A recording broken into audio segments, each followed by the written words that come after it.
Welcome in to another episode of the DNVR Rapids podcast, presented by Evoca TV. I'm your host, Mitchell Carroll, aka Merchel, and I'm joined by just a real doozy of a panel today. First off, as usual, you know him as the superest producer in the entire world. It's Yahya. What's up, bud?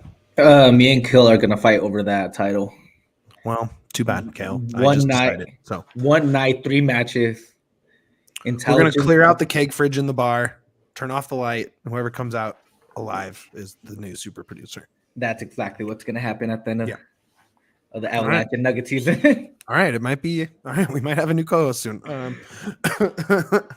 And we are joined by, I mean, you know him as a Rapids Twitter superstar, statistical wizard, blog boy. Are we still doing blog boy? I know that was an NBA thing a while ago, but in a good way. That's a good thing. We're joined by Joeseph Samelson. Hey guys, thank you for having me on again. It's always a pleasure to, talk to you guys from my cave. And listen, I don't know. It's kind of been a weird week. Yeah. I feel like, we had the Rapid season come to an end on Saturday, and I've just sort of tuned out a little bit for a few days. I took some much needed rest. And then I logged on to Twitter yesterday and saw that Chicho Arango became a finalist for MLS MVP with a worse stat line than Diego Rubio. Look, it's brutal. Look, you can't be a finalist. You can't be a finalist for MVP if your team's not in the playoffs. That's just not a thing. So also, Gobdog from Union didn't get nominated either. Yeah, that was bad. And it's like, what? Like, you got Arango in there, but you don't go Gobdog. Like, I don't know. It was nice having the Avs this week. We got to kind of shift focus for a little bit, kind of reset. Disappointing night last night, though. But yeah, schedule loss. Okay, we're back. We are back. We are here. We are live. We are helping Wanners through his workout. We are going to talk MLS Playoffs. It is time. First round. We're going to work our way through the games, talk about things we want to look out for, kind of storyline stuff, whatever. But before that, we're going to hit just a little news roundup from around the league. I think a couple stories really stand out. First, we all saw it coming from a mile away. Over in Columbus, Ohio, they made a little change. Caleb Porter let go. Just a little change. Something to spice up the offseason. Nothing big. He is out as the head coach of the Columbus Crew. They were eliminated in just a brutal 2-1 loss on decision day. Definitely, for me, it was the highlighted decision day. I don't know if you guys got to see that one. Epic, though. Epic. Fun game. Great game. Exactly what you want out of decision day. Sure. Did you see what he said before the start of the season? Yes, he said he would sell his house, right? He bet his house that he would bet his house that they would make the playoffs. I mean, and they were about 12 minutes away, right? Something like that. I think Orlando took the lead somewhere in the 70-something minute. And Orlando's in the playoffs, and Columbus is at home without a coach. It's funny because sorry, go ahead. Yeah. Go ahead, Joseph. I'll let you go. I mean, it's just funny because we've when we think about Columbus this year, they made that big move to send off Zardes and Miguel Berry, who were the strikers that they really wanted to go through this year, and then they pulled in they pulled in now I can only think of Arango. Cucho Hernandez. Yeah. I was with you. I was just thinking Chicho too the whole time. And he was a revelation. And the fact that a team with that guy doesn't make the playoffs, that is a huge, massive failure. And good on Columbus for pulling the trigger when they did. I feel like Caleb Porter sort of inherited a really good squad that Berhalter built. and sort of won MLS Cup with that team. And ever since, he hasn't really impressed me like tactically this year. And we complain about the Rapids dropping points. Columbus from losing positions like all season. Columbus is constantly giving away games, and like you just got to look at coaching for that. And so they literally did on decision day. I mean, they didn't give it away. But it was like that all season. Like you did like 6 games down the final stretch of the season where they had 1 or 2 goal victories and they ended up losing or drawing. It's just insane how many points they dropped from winning positions this year. They were definitely like the Rapids of the East, but at a grander scale with a lot more at stake. So honestly, to me, it's like they made one of the moves I liked the most. When you look across the MLS landscape, Cucho is the real deal. That guy is awesome. And to get really nothing out of a club to not be in contention for a home playoff game, which they were as late as, I don't know, end of August, something like that. It's just frustrating to see them not put that together around him specifically. Like, you should be scoring 3.5 goals a game somewhere in, 2.5 to 3.5 goals a game. Especially with that midfield with a Nagbe, and it's like that dude was on fire all year and you still couldn't do anything with that, and you got Chucho up front. Like, how? Like, how can you not make the playoffs with that squad? Yeah, so it's coaching, and Juan thinks we're throwing too much shade at Colorado but with that comparison. But honestly, like, I agree with his point, right? That I think Porter really is a fraud. Like, I think both of the times he's won MLS Cup, because I think he did it with the Timbers too. Both the times he did it with squads that he didn't really build or have a hand in building. He just kind of inherited like some really good pieces and a really good team. Like, I think Berhalter did the nitty gritty in assembling the team that he won MLS Cup, or that Porter went on to win MLS Cup with in Columbus, and just haven't really been impressed from him as like a coach. And I mean, I'm going to keep harping on it, but bad coaching is the reason why they dropped so many points from losing positions. He was at the right spot at the right moment, and that's how he got 2 MLS Cups in his belt. So yeah. We all saw it coming. Like, you asked me to take Robin Fraser or Caleb Porter. I take Fraser literally. That without a question. You would be it's not even insane to say otherwise. Insane. And but it's crazy that Porter still has 2 MLS Cups to his name. It's a pretty good resume. He's gonna probably land on his feet somewhere and probably extort some team for a crazy amount of money. Is he landing in Atlanta? I think Pineda. I know he's still under contract, but he might be heading out, in my opinion. He'll get another job. I mean, there's no way he'll make it. He'll get around. But I mean, I'm making. I would. Atlanta. Atlanta likes to spend money. They think they know better than everybody. Yeah. So that's what I went with. The next story, and we're just going to touch on it. We don't need to get too deep into it, but Merritt Paulson, owner of the Thorns and the Timbers, has stepped down after reports of workplace misconduct and abuse. I don't really want to wade too deep into those waters, as I don't know really enough about the story itself or the situation, and I would like to respect that. And being able to not on it effectively or coherently as I would like to. So we're just going to kind of stick to the structural side, where a Western Conference rival is now without an owner or a CEO.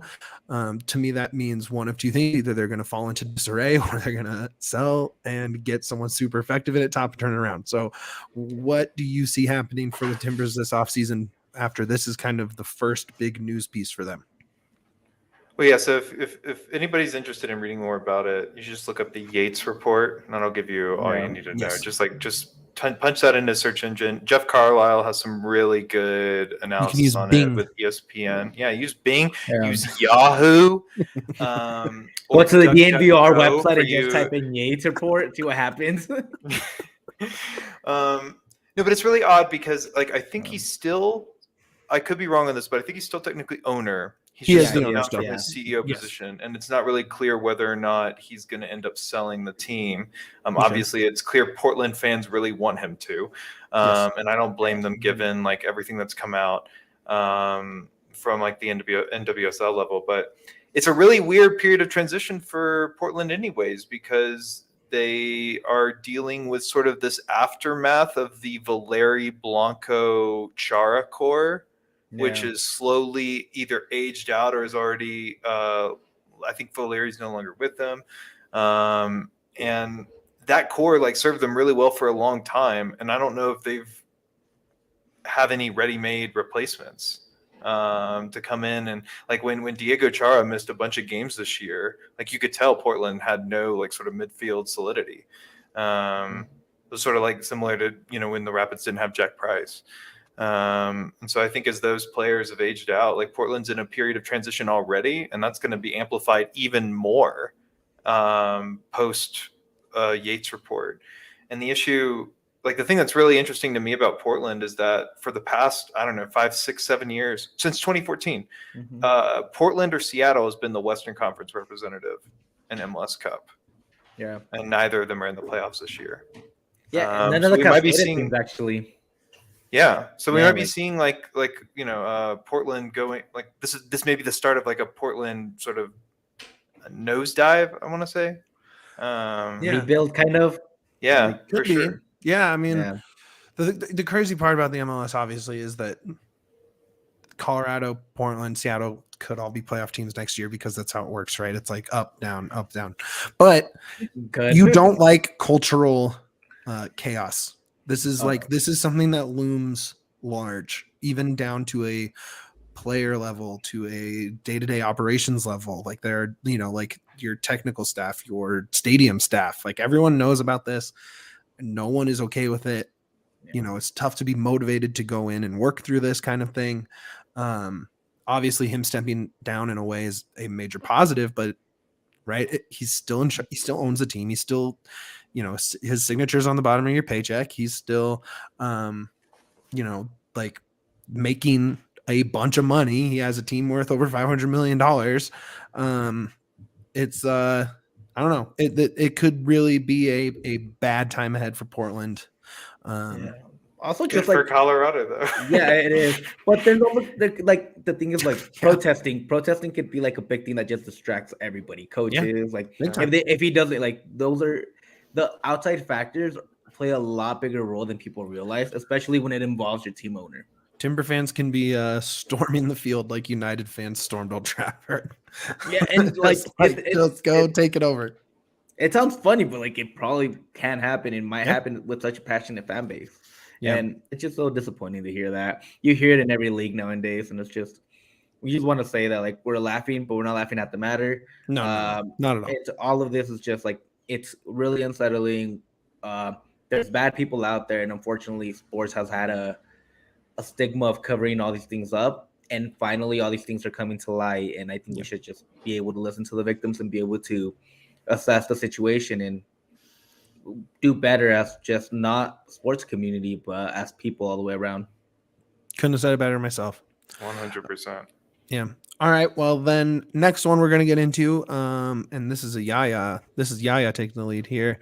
Robin Fraser did a sort of end of season wrap up interview with the homies over at 92.5. Just kind of broke down, all sorts of stuff. It was a pretty long, kind of content fueling interview. Yahya, what were your big takeaways from that? So I got two.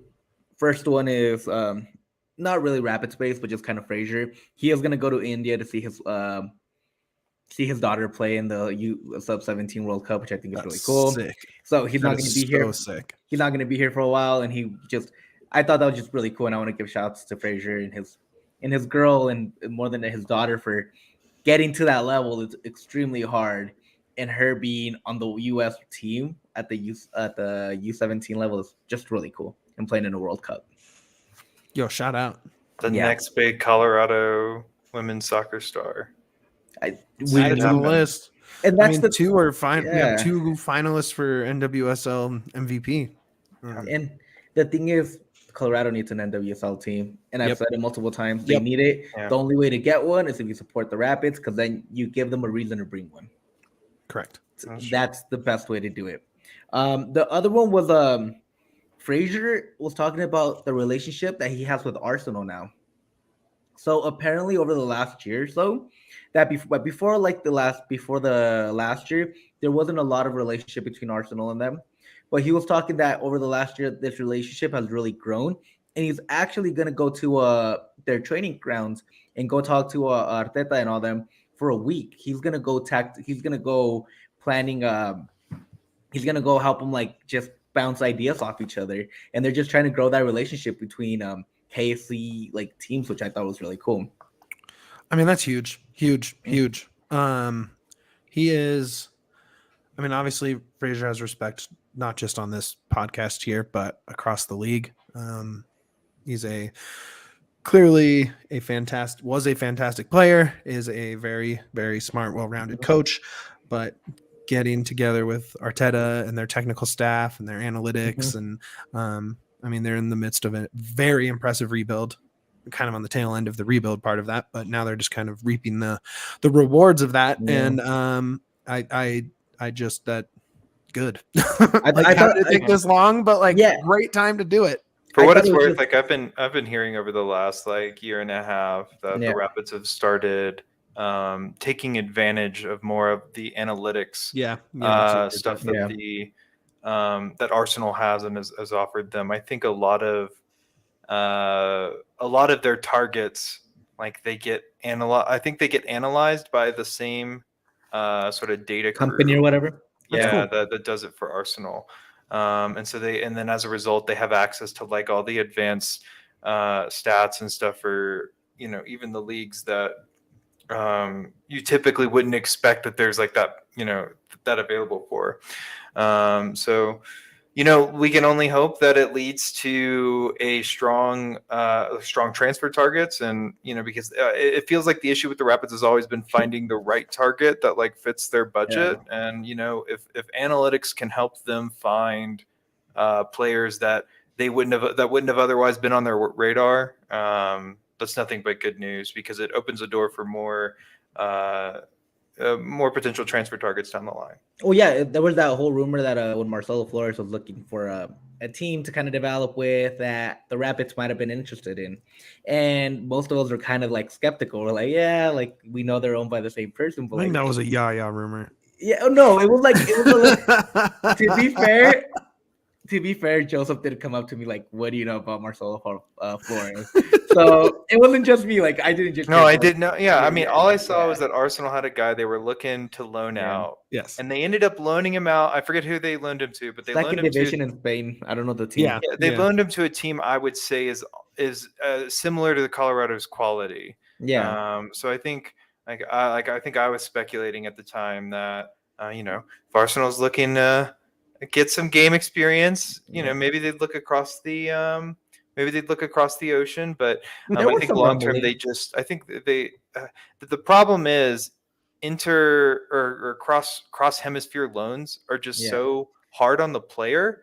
Because how much do you really develop at that point too? Well, and if you're growing up, if you're playing, if you're on contract with a team in England, right, and you get loaned to a team in Spain, it's functionally like going from Vancouver to like LA, right? It's completely different to just hop across the ocean. And so I kind of get why that doesn't happen as often, but it is cool that the Rapids are able to use the the resources they have there. Yeah, and the only reason I bring that up is like I didn't believe it. I thought it was just a lot of like people talking, but now I kind of like just knowing that like. Now that I kind of know that there's like a little bit of relationship, maybe not for Marcelo Flores, but maybe like other young players that they have in the pipeline, maybe that even like opens up like a Yaya Toure and a Darren Yappi have trained with Arsenal before. So did Cole Bassett. That maybe starts opening up a lot more and starts giving a lot more like credence to some of these rumors that you hear from out there, and it gives me a little bit more hope that there's going to be a little bit more investment in this team. Yeah, to me is when is the inverse relationship going to happen, right? We just sent him Austin Trusty, who's already having a nice campaign in the championship. Yeah. Oh, Juan, I was gassed, dude. I was all for it. Trust me. Like, ask Joseph and Mitch. But like, I It knew led our show yeah, the week that it came. yeah, The like week it surfaced, it was the first thing we talked about on the show. yeah, and I was like all for it, dude. I was super hyped. Go back and look for it. But even part of me was like, I know this is not gonna happen. Like as much as I want it, like I also want like multiple things to happen, and I'm hyped for them. That doesn't mean I'm like, oh yeah, it's gonna happen. But when is that? When is that youth player that Arsenal has that wants to get some experience? When does that flip? When is the aging star that may not be able to keep up at a Prem pace but can still play at an MLS level? When do they come over to the Rap? Like at some point, that you want to see some reciprocation in the relationship. And yes, one is the big brother, one's the little brother. It's very clear who is who. It's what I mean. But at some point, it would be nice to, since you have that ownership, you see it in the City group all the time, with players moving around from NYCFC to their team in Spain to their to City itself. And it's like, if you have the ability to move players around and work your clubs, it's something that you hope, especially with all the money coming into the MLS and TV deals and club values and all that stuff. It's very clear that the MLS can now kind of hang for some of these guys, if not right now, very soon. Right, the trend is in the correct direction there. So hopefully something comes back around to the Rapids from Arsenal, and we're not just the Arsenal feeder system. Yeah, and again, Juan, I just need a few beers, and I believe anything and everything. Yeah, dude, I run on emotion. Like I've said this multiple times. I'm an emotional being. Like if I feel angry, I will run on all anger for that next hour, 2 hours. If I'm happy, I will run with the most hype crowd out there, dude. Like whatever I feel is what I will like express. Like I have no they call me Yasolina, not just for the good, but for anything I feel like all the way around. Yeah. So keep Yahya happy and everybody's happy. Yep. There you go. I won't take it out on anybody. I'll just take it out on myself. That's for sure. All right, guys, we're gonna move on now. We're gonna get into the playoffs. We're gonna do this by bracket. We'll go down the East and then we'll wrap up with the West. We'll quickly do the East just to kind of get through it real quick. The East has the two most interesting teams I think you can root for from a Rapids perspective. By a mile. For sure. One seed we'll touch really quick on. Philly, fantastic team in 538's top 100 club rankings, which has never been done by an MLS team before. They set a record for like the biggest goal differential in a 5-game stretch in MLS history. Right at the end of the season, they are as dominant and in form as an MLS team can be. Even if they didn't get the Shield, I don't know how you could back money on any other team in this playoffs besides Philly right now. And there is my favorite thing about Philly is that they've set themselves up for sustained success using the model that the Rapids ostensibly want to follow, right? Yeah, for sure. They're doing it without pulling in people making, $6 to $8 million salaries a year. They're doing it without spending loads of money on transfer fees. They're making the right buys at the right time, and they're supplementing those buys with a healthy contingent of youth players. Really good youth players, I should add. So they got a head start on Colorado in terms of what they've done with their academy, which is why I think they're reaping rewards a lot quicker than Colorado has been. But really, hats off to Jim Curtin, the ownership at Philadelphia, and everyone, because that team is an incredible force this season, and I will be really excited to watch them in the playoffs. They committed, and when they committed, they went all out. It wasn't just and they had a long-term plan. They're so fun to watch. Everyone scores goals on that team. Everyone. There's goals from everywhere. No one is safe. No defender is safe. Also, their defense is very sound, very smart defense. Though. They had a 5-game stretch. I don't think it was their last 5, but it was close to their last 5. I believe they were 26 goals for, 3 goals against, or something like that. Yeah. But they are just no. I'm just saying they're dominant. They are a juggernaut without a. It's a tidal wave. It's not like a single point of attack, right? It's not like a spear where it's like a one superstar at the top pushing it. It is, it is a truly dominant team at every level. It's just really cool to watch.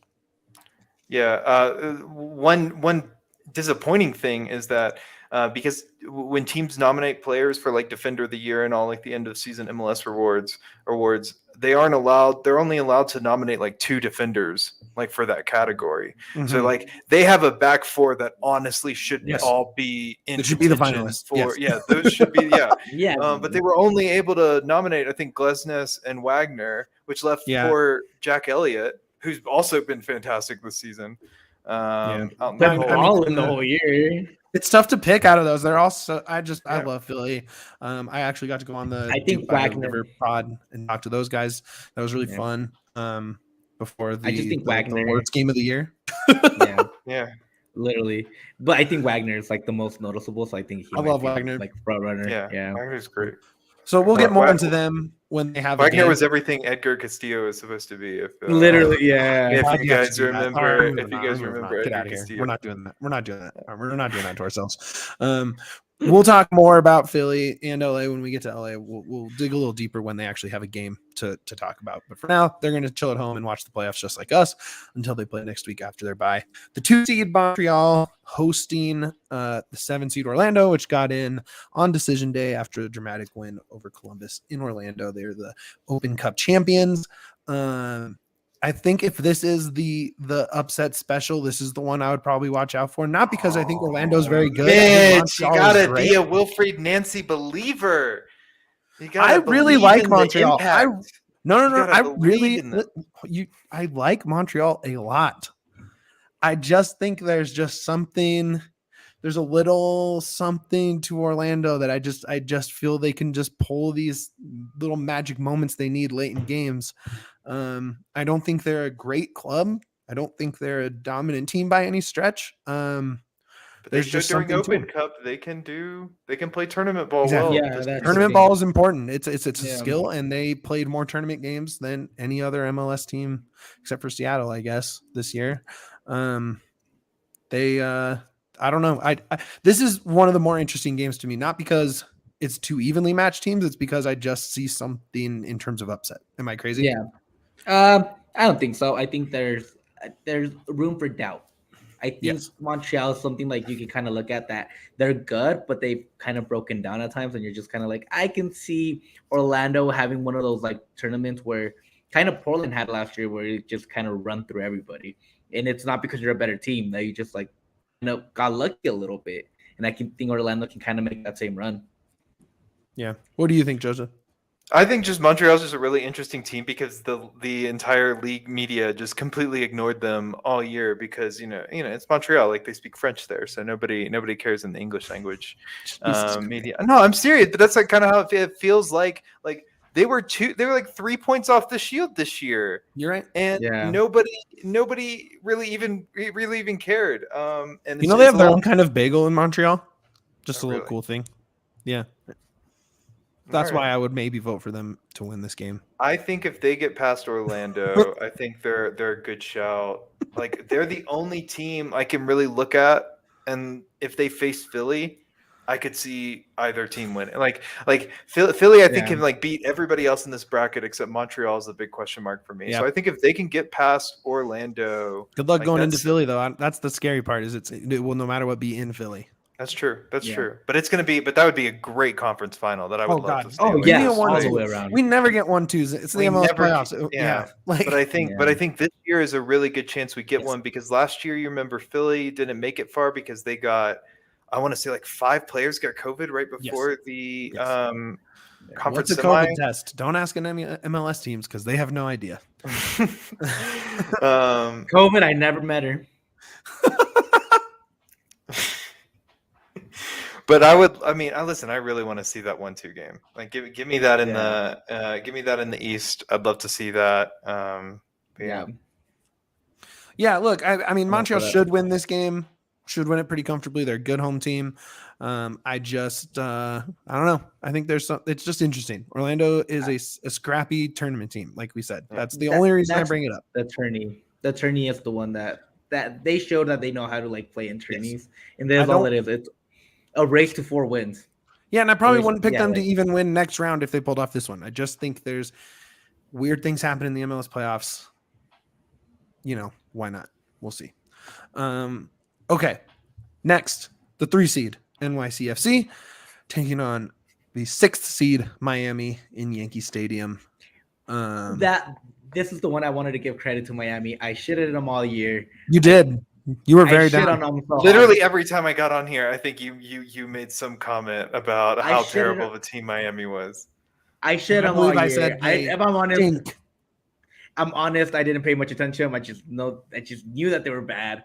Gonzalo Higuain has just found a second win out of nowhere, or maybe a 4th or 5th. But I will say, all props to Miami. It's really nice to have 2 Florida teams in there, even though they're kind of frauds. All right. Sorry, Wanners. But listen, Juan, I was defending. Don't take this out on me. You can fight Mitch and Yaya. Like I'm pro Montreal. 2-1, I'll take those odds. I really want to see the Montreal say Union. that Orlando is going to win. I said that it could be the upset special. That's all I am saying. Yeah. As for this game, NYCFC, a completely different team after the transfer window, right? Yeah. They kind lost of the coach, lost the players, lost coach, lost your star. They obviously have some very skilled players. Specifically, our guy Magno is him truly. We love that guy. Is it enough with what they've lost to kind of take care of business round 1? Is the question. Miami's streaky, right? And they're pretty hot. I think they'll have the bigger name in Gonzalo Higuain, and I think he's like peaking in form a little bit, which does help quite a bit. Like, so I can see them. I can definitely see them going off. I can see them beating NYFC, but I can also see them getting like just completely trashed. Yeah, 3-0 to 4-0, something like that. Yeah, have they decided where this game's going to be played? I believe it's at Citi Field. Sorry. So instead of going to the Meadowlands or something like that and playing on a wide open field, they're moving from one MLB outfield to another. It's lame. It's super. They should have just hit up Red Bull and say, like, "Can we borrow your stadium for one night?" Yeah, like do that. Who can't do something other than go to a different MLB freaking outfield? It's awful. I hate it. This year it looks like New York City won their first 5 games against Inter Miami, but as you said, post transfer window, Miami was able to get a 3-2 home win. So more recently, Miami's done well, but I don't know. Like, New York has the benefit of being able to practice on that baseball field a lot more than anybody else, which is why they tend to do better at home than. It was why they tend to do better at home, I think. Juan's saying they struggle at Citi Field, so maybe I'm just completely off base. I'm used to. Can't think of a game off the top of my head that they've played at Citi Field. Miami can really. I see Miami having a lot of similar characteristics, structure-wise. Okay, not a lot, but they have those fast outside backs, and speed on the wings. They can get the 1-2 pass, and all of a sudden you're from your box to their box in these tiny fields like this.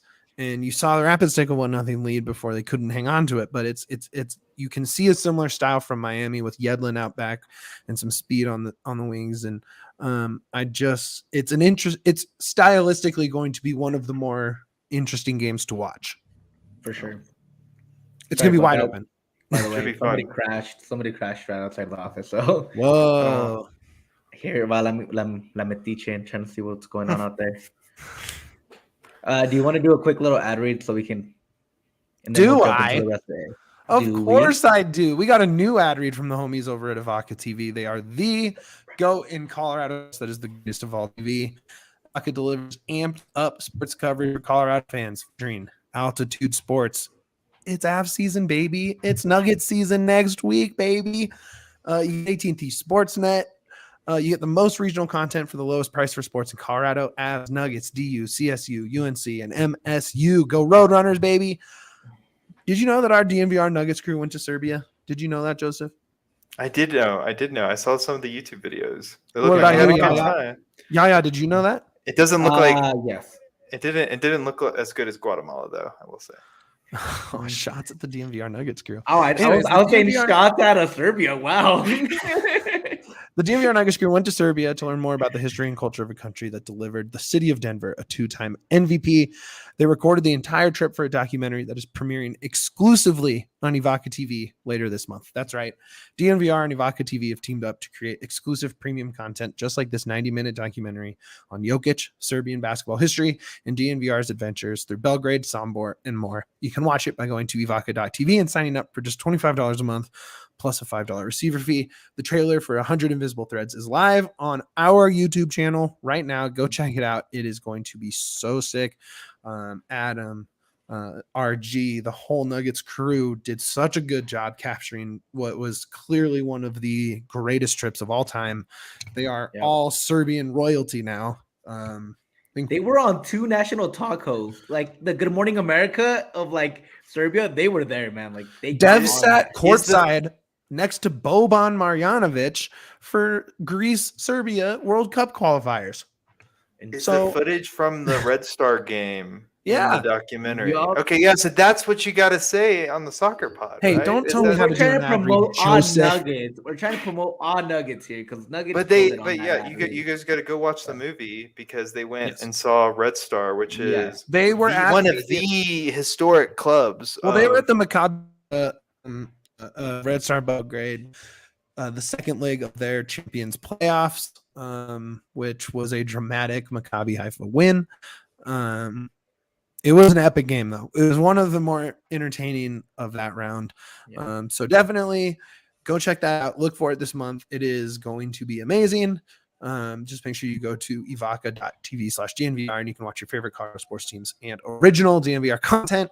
You can also just like see this show pop up. We have Ivaca TV going in the office a lot, and I'll just walk upstairs and what do you know? Here's our show talking about soccer just on TV. It's really cool.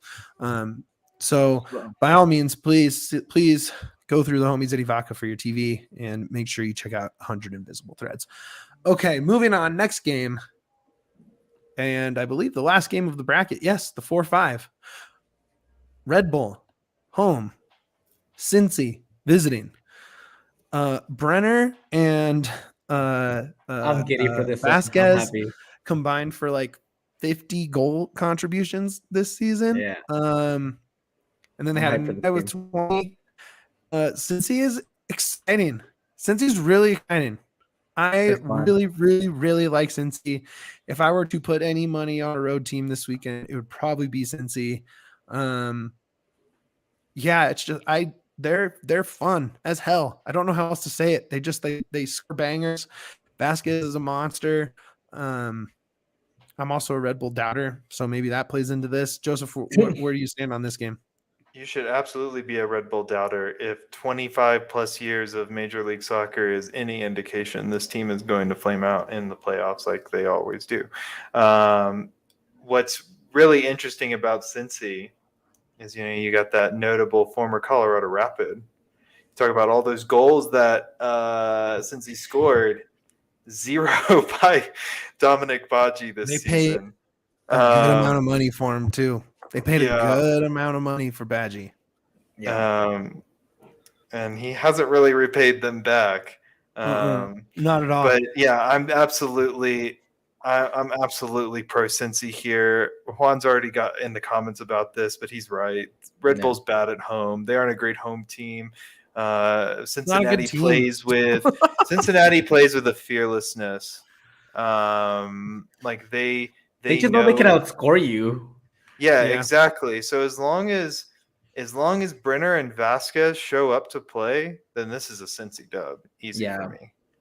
I got Cincy on this one too, easily. I'm a huge fan. Especially Acosta. Acosta is like one of my favorite players in the league. I know he's never going to put up like the numbers that Mukhtar, Driussi, or these other central playmakers do, but man, I love watching that little guy run with the ball. It reminds me of myself. I love he plays with like this flair. He's one of the first players I ever saw when I used to live on the East Coast, because I went and watched like the DC United season opener back, the first year he came into the league, and he was so far above that crappy DC United team at the time.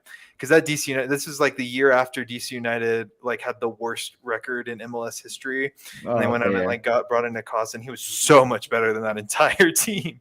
And it's just clear that he was like the beast of the whole squad. Yeah.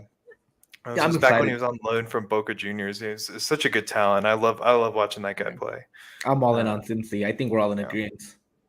And it's such a great story. Back-to-back wooden spoons to playoff hopefuls. Like they've got the narrative. They got the narrative going for them for sure.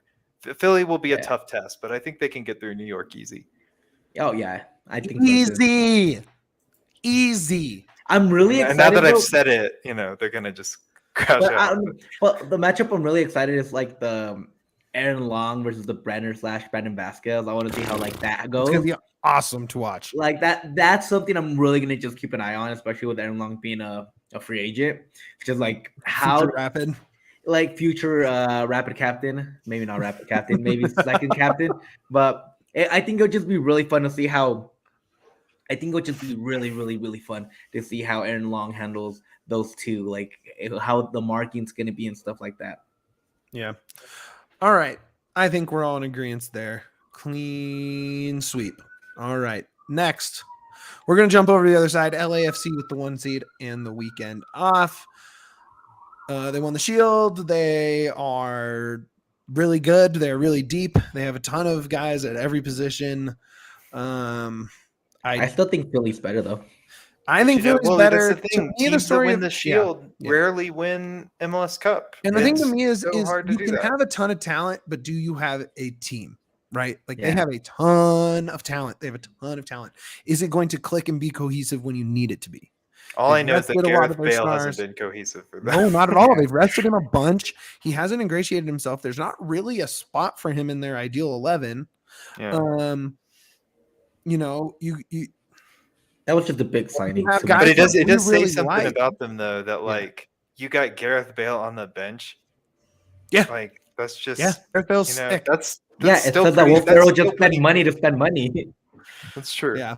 But the fact that they went out and got Bale and they still have like better players who they know they can start every week over them. Yeah. It's still a firepower too. I don't think they're going to win MLS Cup just because they won the Shield, and that's like the kiss of death to winning the Cup. I just don't trust their defense. Yeah, that's true. I just don't. I just think after this long through the season and after this many big games and you're in a tournament setting, you need to know who's in your foxhole. You need to know there needs to be no thinking passing, no thinking on running off the ball, no thinking marking. And they are going to have to think because they're not sure if the guy next to them knows the playbook. Right. And it doesn't mean that any of those guys are bad players. They're great players, but you throw a team together with a ton of stars and they don't play a ton of minutes together. I mean, I bet you ideal 11 with Bale in has less than 500 minutes. Maybe probably 500 to 700 minutes, give or take. I don't have the numbers off the top of my head, but like there's no way that they're ready for a deep run in the MLS playoffs in my brain. I don't know. 355 minutes for Bale across 12 sub appearance or 12 total appearances. Did he make any starts? He has 2 starts. He's a super sub. Ready for this. They're not ready for this, and I think if they can keep as many pieces together as they can, they'll be an absolute terrifying squad next year. For sure. I don't know. I think Bale retires after this World Cup. Oh, for sure. Like, I don't think that guy wants to play soccer anymore. That guy didn't retire after losing 7-0 to the United States. Okay, next game we'll talk about LFC when they have a game. The 2 seed Austin dropped a point. I hate this matchup so much. I want both of these teams to lose so bad. Dropped point the death to the Rapids on decision day. They are hosting the hated Fake Salt Lake. Hated. I think Fake Salt Lake is garbage, trash, and Austin is awesome and crazy fun to watch. And I don't even think we need to spend any time on this one. I think Austin cruises. Yeah, I mean, if RSL doesn't win that last game of the season, I think they would have been how many points separated from the Rapids? 2. I believe. Yeah, Does that sound right? yeah, 1 or 2. I thought it was Yeah. one, but it could be 2. They cratered mid-season, and Mhm. this is like what always happens with Pablo teams, Yep. right? Mhm. Is that they shock everybody out of the gate, and nobody knows how to play against them, but eventually they get figured out. And I think he doesn't everybody in the Western Conference figured out RSL this year, and it's just a shame that the Rapids got their 2 games against RSL before the halfway point of the season. Yeah. And before everybody really figured them out, like how to beat them. I think the Rapids figured them out in the first game. They just couldn't finish. That's true. Yeah, the one Yeah. at Dick's was definitely like there were 2 or 3 chances in that first half. I think And they that came should have behind. put away. Rapids came behind twice for the draw on the road too. I don't think they're. Yeah. I just don't see. They're not dangerous enough to me Yeah, to really go. 100%. Drew's is an absolute cutthroat. This whole they're so good on the counter. They're great on set pieces. I don't see RSL sustaining 90 minutes of winning football in Austin. I just don't. I can't see it. There's no Just situation tickets why sold it's out to that in like 5 minutes in Austin. Like But real Austin quick, sold out. why do you hate Austin, Joseph? They were They're like, honestly, Oh one of my no! favorite Just after how salty everybody was after the Rapids game, I just have no interest. And I kind of get it because the calls were kind of they were shitty. They were terrible. But they're the I mean, not to get into this whole relitigating decision day, but the instant replay crew had some really good points that even I didn't consider when I wrote my recap on the game, with how like VAR was probably right not to change it. It doesn't mean the calls are right, but that on the offside call there wasn't a definitive angle on the breakaway, because of how early the foul happened. It's not usually called as a red on the lawless shoulder to shoulder. Yeah, it wasn't the ball at his feet with a scoring chance. It was 2 1-on-1. It was still 1-on-1 with the keeper. The reaction of this fan base to this result, with when they already had second locked up, when they even had the roll down Champions League spot, like the 2 points that they dropped were not going to make a single difference for this team. And just the reaction on social media, just and on all channels, I thought was just it really soured me a little bit, and now I have no interest in like the winner of this game because I don't want to see any of these any team happy really. Austin was my team last year. Besides the Rapids, They're fun as hell, man. I hope they go deep. I want them to be the team out of the West. I hated that they kept cutting to Matthew McConaughey during the. That was annoying. That was really annoying. Come on. If the Rapids had someone cool like that at every game, you would want to see it too. So let's. Yeah, but we were on the Rapids broadcast, not the. Sure. Fair enough.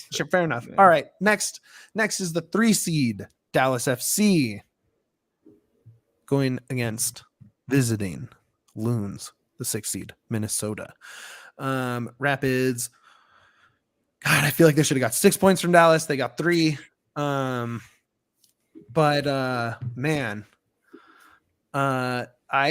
this game. I don't know. If you told me it feels like Dallas sometimes clicks and they sometimes don't. If you told me that Minnesota goes in and clean sheets them, I wouldn't be surprised. Yeah, especially with St. Clair that can really just put up a performance where like nobody's getting by. That's kind of where I'm at. Like, I know it's not a direct correlation, but I feel like you can ride a keeper through the MLS playoffs, right? Kind of like hockey rides their goaltenders. And RSL did that with McMath. Yeah, 100% last year. Yeah, absolutely. And so, who's a better candidate for that kind of? Who's a better candidate for that train of thought in that kind of elimination process? There isn't a better candidate for me in these playoffs than Minnesota. We know they have a top level quality player at all 3 levels. Well, 4 if you include keeper. I don't know. I think you can sort of game plan all 3 of them, and sometimes they don't their depth or players besides those guys don't always step up, and that's why they're a 6 seed and not a 3 or 4 seed. But dangerous. They're dangerous everywhere. Dallas is hot or cold. Dallas unbeaten. But they're unbeaten in their last 7 going into the playoffs, and we know that playoffs are about being hot at the right time. At home? And It should be at home. last 'cause the sorry, Rapids last beat I seven was them. gonna at say home. like Yeah, the sorry, Rapids beat sorry. them. Last 7 at home. Yeah. Yeah. I think the whole thing with Mini though is like there's no cohesion there, and I think Dallas just has like Jesus Ferreira just like can get his shit together. Young player of the that's year, gonna probably, win. if you had to pick one. That's gonna win the game, honestly. 18 goals, I think 6 assists, something like that. And Ariel is no longer injured, right? He should be back. He should be healthy and ready to go. And they got Velasco. I think Velasco should be back too. They're dangerous. They're absolutely dangerous. and Their then offense is Leggett, potent. It's worth noting, like I think a lot of Rapids fans may have the perspective of Dallas from that penultimate game of the season at Dick's, but they were missing Velasco and Areola for that game. And Ferreira got no service, and even still, he was still really Mr. Rapids. He was still really shut him the hell down. But he was still really threatening, despite having with his pressing and his off the ball movement. He really had to go look for the ball. Like that's what I noticed. He really had to go look for it because he wasn't getting any key passes. He wasn't getting any help from the wings. So I don't know. I got Dallas. If you had to pick, where do you go here? I go Dallas because it's home. I got Dallas. Yeah, I think at the end of the day, I don't trust Adrian Heath in a playoff context. True. Yeah, I mean, I see a world where St. Clair just kind of keeps them in this game and they pull one out late. You could say the same thing for Pays, right? Or I don't even know how to pronounce his name, but you know. Yeah. No, you're right. I don't know. I just think that it's you trust the offense, right? You could tell me this game was 3-0 Dallas at halftime, and I wouldn't be surprised because you just have guys that can pour it on. So you kind of want to ride that especially in these opening rounds of the playoffs. Also, St. Clair's breakable. Rapids broke and the Rapids did it. They put up 4 against them. So there you go. Okay, last game. Nashville with this is my favorite one in the West. I was about to say I fucking love this game so much. This is why we're finishing with it, sort of, and also just because it's the only one left, and I didn't really plan that out at all. We have you didn't have to tell anybody. Hey, I'm a natural, baby. I'm a natural. This happens. Hani Mukhtar, MVP candidate, going Golden Boot winner, taking Nashville into LA to face the Galaxy. This is a banger. This is a freaking banger, certified 100% banger. So hyped. Yeah, this is the best game of the first round. I mean, easily. No, and not to piggyback off Juan again, but Juan's in the comics saying LA's gonna win, and I'm kind of right there with them. But I do think, I think we've seen Nashville pick up some good points on the road this year. But I mean, just listen, I think Vanny has sort of turned this team around a little bit late. I think the Galaxy have the pieces as long as Yaya's guy Chicharito can get on the ball. I think he's going to be fine. When I was planning the show, I kind of wanted all of us to have one thing for each game. That felt a little too structured and not enough of just riding the vibes of each playoff match. But my one thing was I was gonna let you two go first with serious ones, and then be like, is Chicharito gonna do something dumb on a penalty again? I don't think we'll let him take one. Well, the thing about Chicharito is he'll do something stupid on a penalty like that at Paneca, and then he'll turn around and score a little back heel against the Rapids. And be like, this is who I am. That was one of my favorite goals of this season. I hate to say it. It was sick. And that's what I'm saying. That's who Chicharito is. Chicharito, you just kind of have to let him ride the vibe. This is first MLS playoffs. That's crazy to me. It's not the Galaxy have really been. Just I know it just doesn't in my head. He's so such a dominant force. Yeah, and I know prime years he spent some time in Europe, et cetera, but I assume if that time he spent in Germany was in the MLS, he would have made the playoffs by now. But I'm excited to watch him. I'm excited to watch the Mukhtar Sapong versus the Chicharito and Puig and the fucking just awesome collection of goals. Ricky Puig is just on another level. I think I say this He's so has to be the third time I've talked about it on this pod, but every time I see that man get on the ball, it's so silky smooth. He picks out passes that I like. If you've ever watched a game in person with me, you'll notice me point. He's got to make that switch. He's got to do that. Yeah. Puig pulls out passes that I can't even think of. I didn't even knew were possible. I didn't even know was possible. He's an incredible player. and I think he is the difference maker that is going to keep like. It's no secret that like LA looked way worse when they came to Colorado versus when they hosted Colorado. And the big difference, like, I mean, obviously altitude plays a role, but the reason why LA didn't really even create any chances that game, right? But it was also 8 straight games without winning against the Rapids or something like that. So yeah, but they piled it on the return fixture, and Ricky Puig was honestly the MVP of that game. Dude, with how much he set up for them. How you said, there's no coincidence that the Galaxy turned it around when he showed up, like at all. There's no coincidence at all. Like as a longtime Barca fan, as a Mexico fan, LA Galaxy should be like screaming my name, pick me. But I just can't do it because it is LA Galaxy. But for this game for sure, like I think that game is just going to be so fun, and I think it's going to be the game. It's going to be the game of the weekend for sure. All right, we're going to go reverse order of all the games we just talked about. We're all going to pick a winner. I'm going to keep track. We'll see who has the best record of predicting the playoffs at the end. Rapid fire playoffs. So, all right, yeah, you're up first. Winner of this game. Galaxy. Joseph. I got Galaxy too.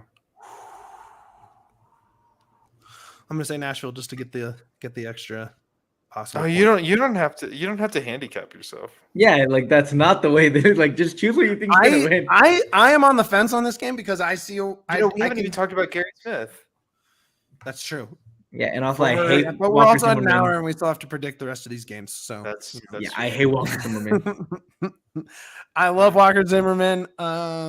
I just see a world where Mukhtar is just beyond hyped and kind of solidifies his place in the best players in the league conversation with a big road win.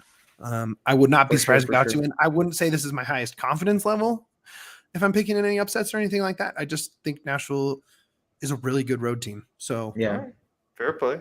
I don't know. So I'm going there. It's gonna be a fun game. Mini.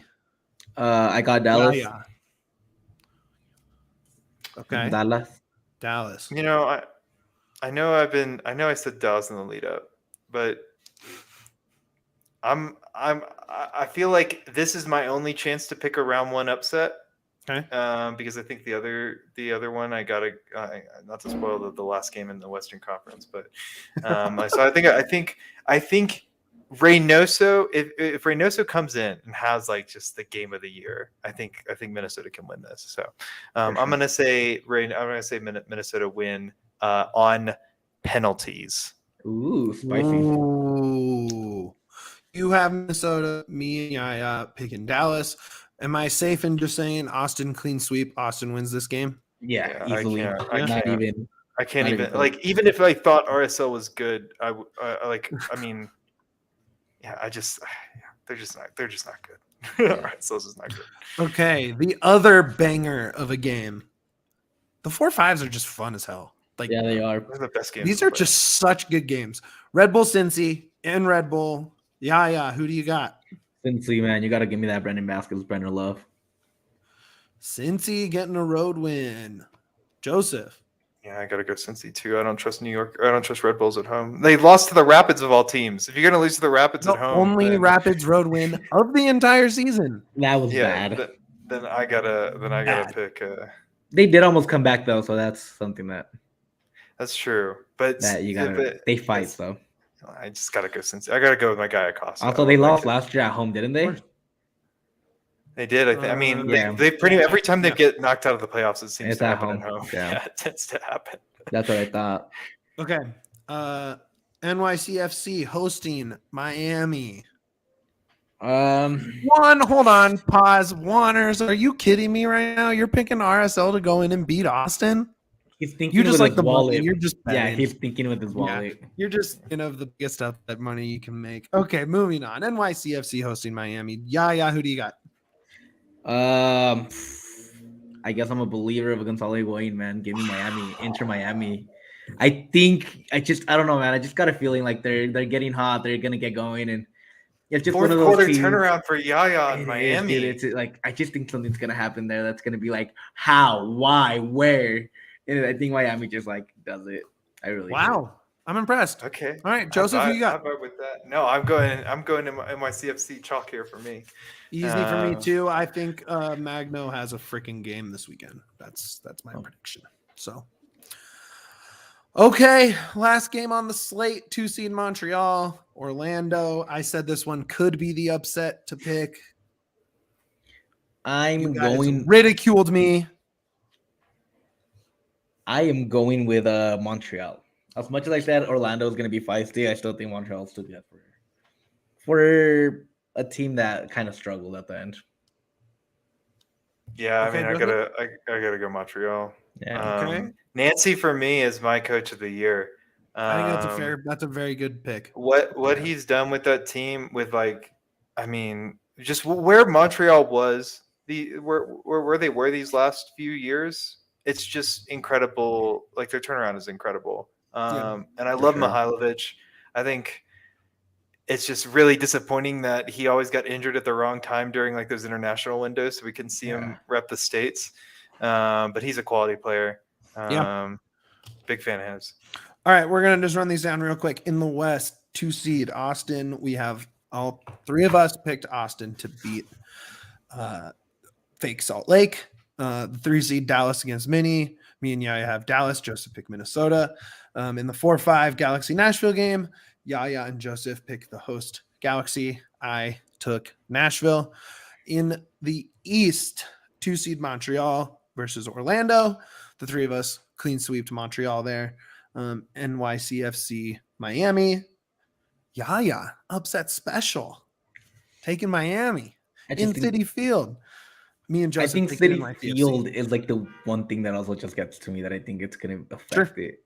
Sure. I don't know. Just part of it's not like NYCFC left a baseball field to play for a baseball field, but I don't think it's as big of a change, right? Like, yeah, we'll see.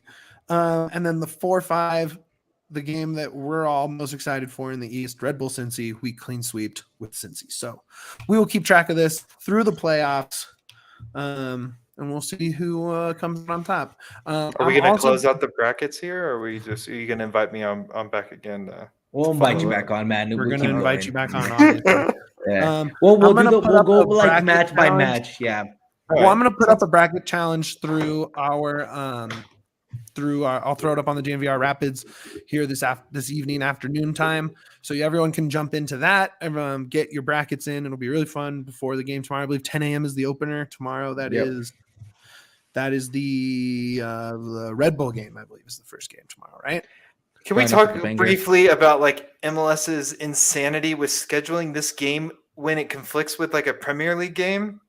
Like, there's not just hold on, it's not just a Premier League game. Yeah, I know, but like it's like even, no matter who it was, right? Like they could have scheduled it as like a lead-in, right? Like you watch the Premier League, right? And MLS Playoffs comes on like as soon as that game's over. I don't know why they didn't do that. I don't know why this game's at 9 a.m. on the West Coast. What? It's fun stuff. I think they're just trying to take over the whole day. What I think they're trying to do is capture the casual Premier League team watcher, the casual Bundesliga watcher, the casual La Liga watcher, who may be watching soccer in the morning and their team isn't playing. Okay. Right? Okay. And you're like, okay, let me just watch this MLS playoff game instead of this October Premier League game. Okay. I don't think it's crazy. I do think it's a little crazy. Well, this is where you start to find out if you actually can steal these Premier League fans that think they're too good to watch the MLS. But that's what you do. That's why you don't steal them. You adapt them. And but this is just one example where you can overlap a huge MLS game with a Premier League game and see if it works. Okay. This is a great game. This is going to be fun as hell to watch. A ton of people are going to watch it. It is probably not their best idea, but I at least see the reasoning. I'm not saying it's a good idea. I'm saying I understand why. Okay. Joseph, my guy, go ahead and plug away. Hey guys, you know who I am by now. I'm JSPSAM on Twitter. I've been on a bunch of these this year. I just want to give a hats off to Yaya and Mitch for running a great show. like a great show this year. It's been a fantastic addition to the Rapids content, and I'm happy that they like me enough to bring me aboard and let me talk over them constantly. So I appreciate that. I've got off-season posts coming on my blog for you hardcore Rapids heads. Go read it. Yeah, read it. if you wanna, That if you is wanna, homework. If you're even a Rapids content producer, go read it. You will learn everything you need to learn going into this offseason. For sure. Yeah. So yeah, if you're interested in that, the link's on my Twitter. Go follow me there. If you want me to. Every time I log on, I find some weird random Rapid stat to share. So Love it. I'll be sure to keep the content minds flowing. As long as you guys like it. We appreciate the kind words. Sure. Joeseph has helped us out a ton.